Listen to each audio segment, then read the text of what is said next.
Hey guys, it's your girl Kizzy Rock, and yes, Kizzy Rock is my birth given name. Happy Thursday morning, guys. I want to say hey to all my subscribers, new as well as seasoned. I got a word for you.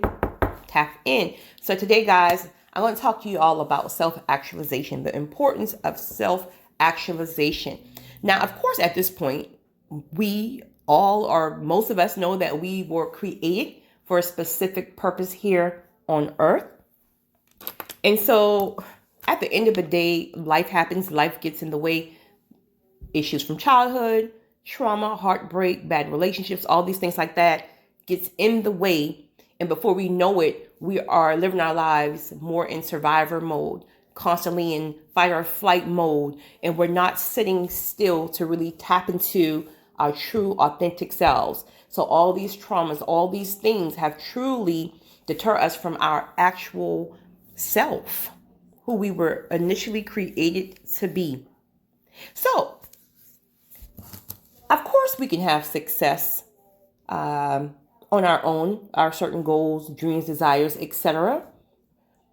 But at the same time, if we created it, meaning God is nowhere in the mix, a lot of times that happens very, very early on in life, when you're just trying to figure life out per se. But you yourself will be responsible for maintaining it, right? Which then comes with no peace at all. Many times, no support.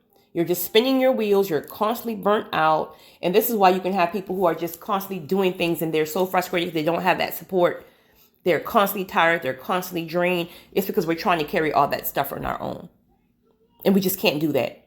At least to a certain point, we can't. But once we invite God into, not even invite God in, once we tap into whatever God has for us, then God is responsible to maintain that thing. And then we can just kind of just fall back at times, fall back at times. But then you will have the peace behind it. And you will also have the support behind it. Because it's not even about you to begin with, right? God needs you to reach certain people. So if he needs you to reach certain people, then the people will find you, the support will come to you. So the goal is to be our true, authentic self, being extremely solid in who you are. Of course, all that can fall under the umbrella of confidence, self-esteem, etc. But you have to know without a doubt that you are one of a kind. God could have created you to be a freaking butterfly, right? But God created you to be exactly who you are. You, only you. There is nobody else like you.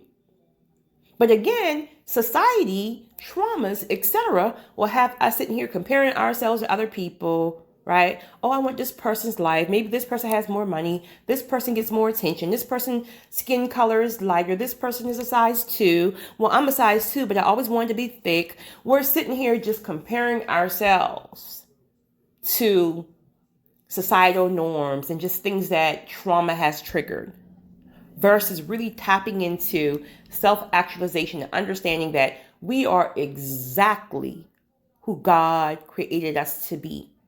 Now, does that require, of course, polishing? Yes. We got to polish certain areas. We got to grow. We got to do all these things. So yes, you are who you are, but that just doesn't mean like you are who you are and you can just refuse to learn.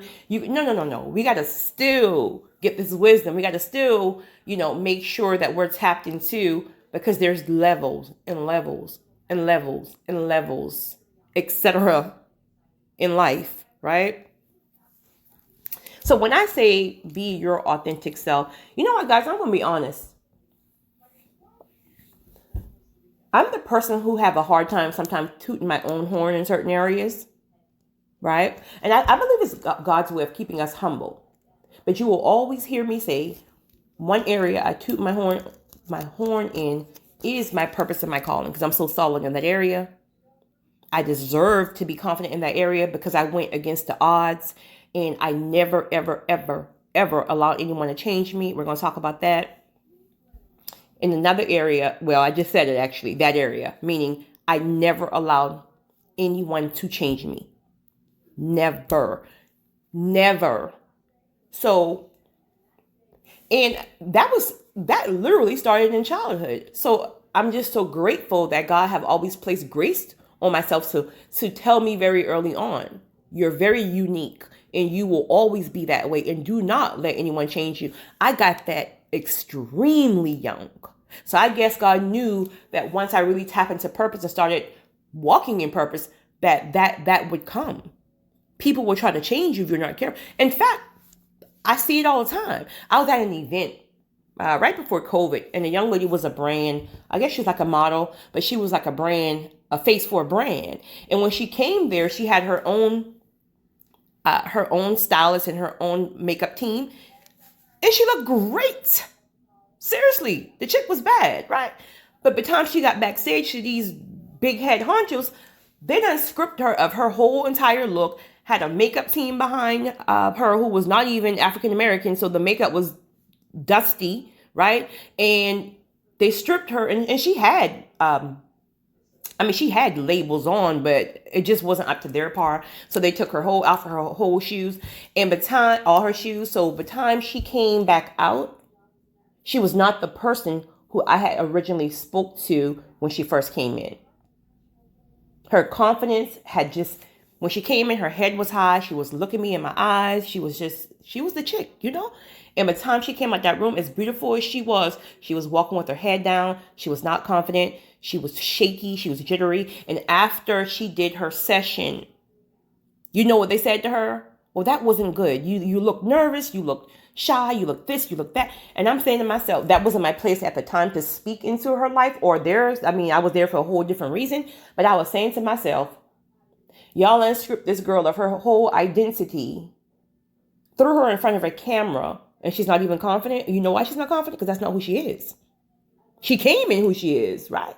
So why not take and polish whoever she already is versus stripping her of her original identity, the things that she felt comfortable and safe in. So I am so solid in that area. So solid in that area. And I've had people who've tried to change my identity. Like, I remember when I first met AJ. AJ discovered Usher, right? I remember when I first met AJ. He literally was very complimentary and all that good stuff, right? But I was very clear on the direction I needed him to go for that particular project I was working on. He wanted me to literally be the twerking, right? He wanted me to be the video girl. Listen, dude, I'm not no video girl. That's not what I'm doing. Even if I look that way, cool, right? But whatever, I'm just not that girl. I know who I am, and you're not going to put me in the video, so I'm going to still look exotic, and I'm still going to go this direction. If anyone is going to polish me, it will be the people that God ordained to speak into my life in that area, or when I hear a download from God, whenever that is. The download that I had many, many years ago, and I still have now, is I have you strategically placed. Don't change.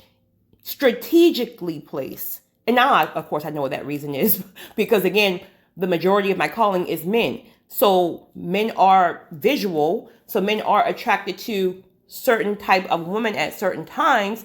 So when they come in the flesh, they're leaving out in the spirit. Point blank.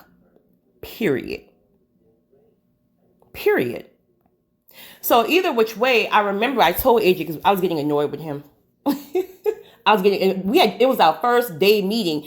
I was getting so annoyed with him because he just kept, you're a beautiful girl and you should take the shot with your back turned. You take it with your back turned. He looked at me, right? Because I already had enough. I said, listen, I need you to hear me and hear me very carefully. I understand you have all the experience. You've been doing this thing probably 30, 40 years in this industry. You work with you work with Usher, you work with Bobby Brown, Keith Sweat, Whitney Houston. Like, I get it. But what I'm telling you is this right here. I am not going to be in anybody's video. I am going this route. I'm not taking any back shots. I'm not twerking. I'm going this route. And I'm telling you now, I don't care who room you put me in and who's in there. My loyalty is to what God told me. God said, when I take you higher, not if, when I take you higher, do not let anybody change you until you hear from me again. So either you're going to help me do it this way, or I'm going to trust God and I'll go this way and find somebody else. He put down his camera and he put down his recording, and he literally sat down and he looked at me, and I quote, he may even hear this. I quote, "You just effed me up." He said, I never seen anybody so confident, because at the end of the day, when people want to get into the industry, they will compromise and do anything. This is why you got to be solid. So if you're, and of course, everybody, God is not going to call everybody to that level. But if that's the level that you feel God is calling you to in this crazy industry, or even you yourself want to kind of tap into, you better be very, very solid in who you are before you try to get in anybody's room, because this is a very, very dirty industry, and it's going to be hard for them to see you as standing your ground, because God gave you a certain truth. God may put you in this industry to change the room. So you can't go in there allowing the room to change you. Does that make sense? And the room will try to change you, because remember, 98% of the other people will do whatever. So you're going to have to be so confident and so solid within yourself and what God has spoken to you, that you do not change until and if you hear from God.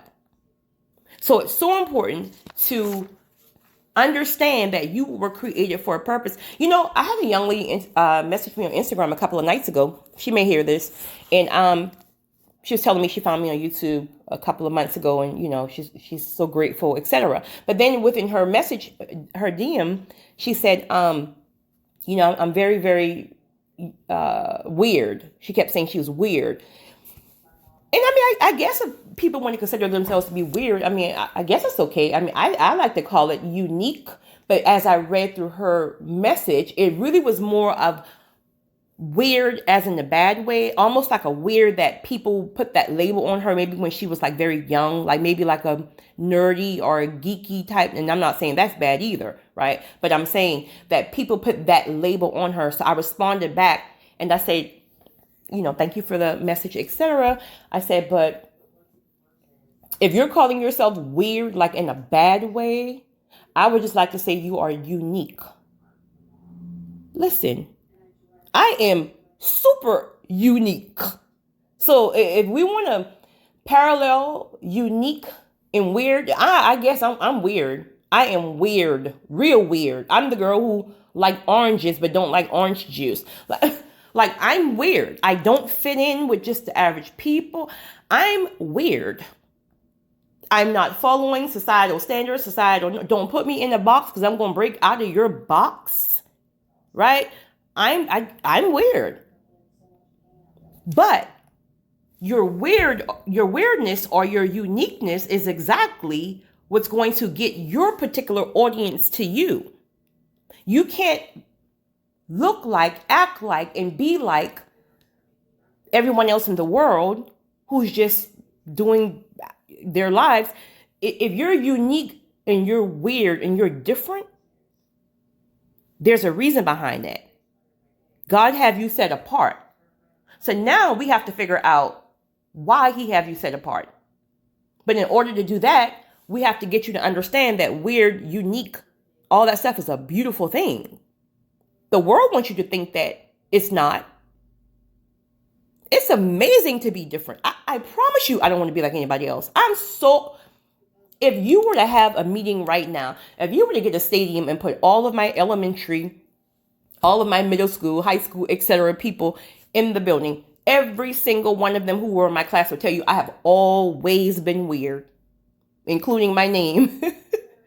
Always weird. I was the girl who would comb her hair in class with a fork, right? Because you know, back in the days, we had like the mushrooms, and our hair was always stacked. So some people had like the whatever those combs called with like the 3 edges, and you kind of like pick your layers out. I would literally walk around with a fork in my purse. I promise you guys, they would tell you this because I wanted my layers to be a certain type of way. I'm not following you. If that's what you do, do what you do. But I'm going to do what I do. So that weirdness and that uniqueness is telling you that there's a certain type of audience that God needs you to reach.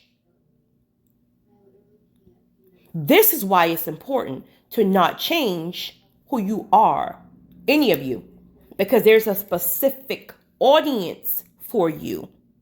Your audience may be at church.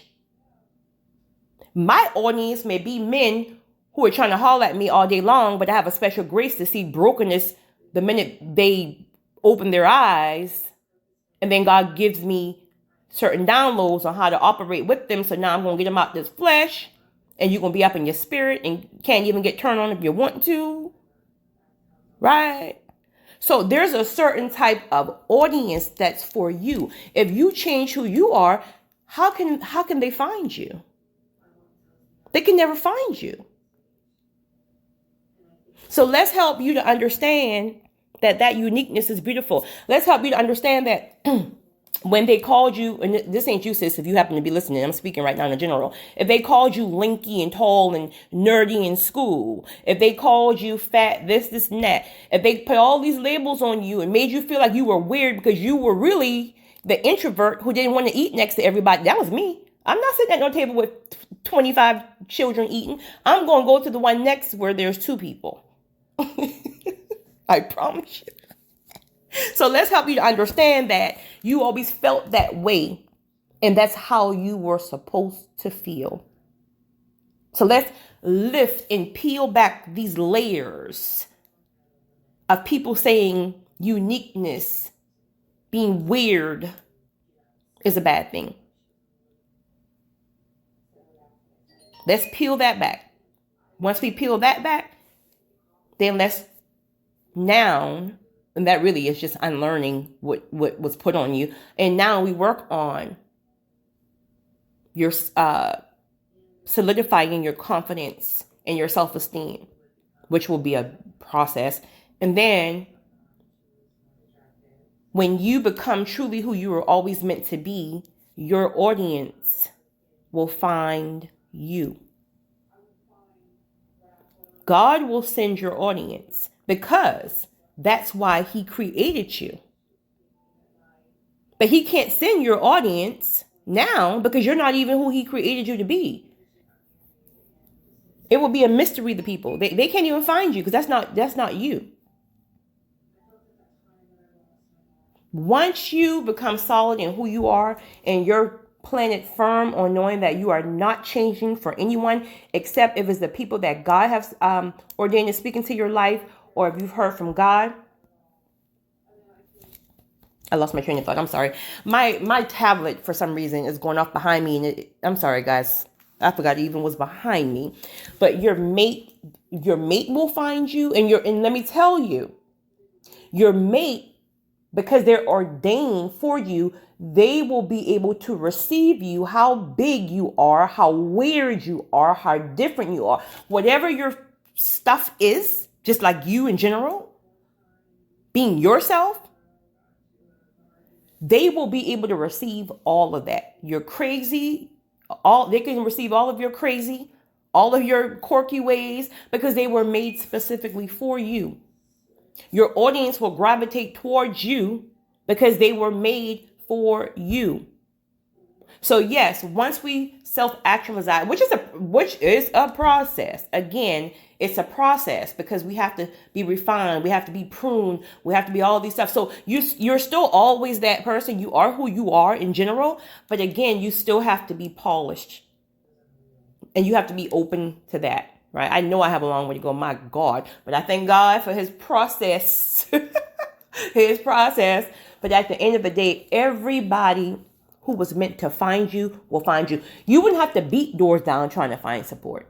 The support will find you, but it will not find you until you are solid in who you are, until you are solid in your purpose and your calling, and until you are obedient. Because again, I've been speaking for a very, very long time, and I would not get nowhere near the support that I got back at home per se, or even before I really sat down and polished my gift and my calling. God would only give me pieces and pieces and pieces and pieces. But because I was obedient to still do everything that he required me to do,